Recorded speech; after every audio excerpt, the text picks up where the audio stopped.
Things to think about when you're buying your first house.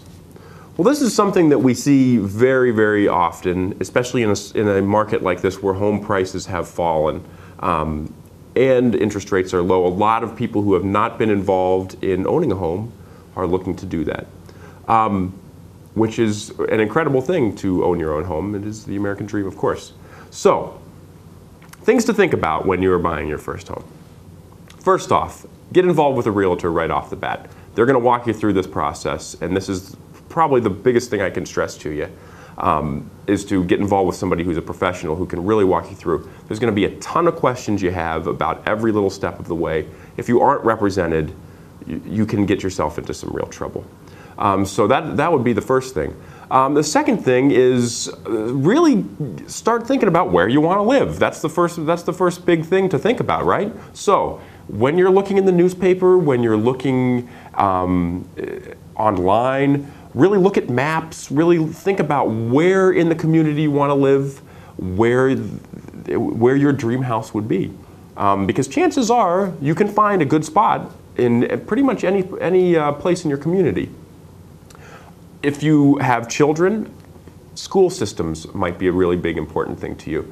You want to really think about where your kids are going to go to school, if it's a good school system, if it's close to your job, if it's something you can work to pick your kids up from either daycare or from the school itself.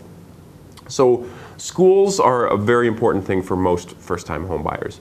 Now, when you're looking at the maps, when you're thinking about where you want to live, pricing is obviously going to come into play. Chances are this first home that you're going to buy is not going to be your dream home that you're going to live in for the rest of your life. So don't expect it to. When you're looking at the home, know that there's things that you might want to fix, know that there's things that really need to be fixed, and kind of incorporate that into the pricing, and if that's the place that you want. Also think if you are a handy person, if you are interested in buying a fixer-upper, this is a great thing to do if you're handy, if you have experience in carpentry or in any of the contracting fields. So that would be something really important too, because like I said, chances are this isn't going to be the home that you're going to live in for the very rest of your life. So really pay attention to those couple things.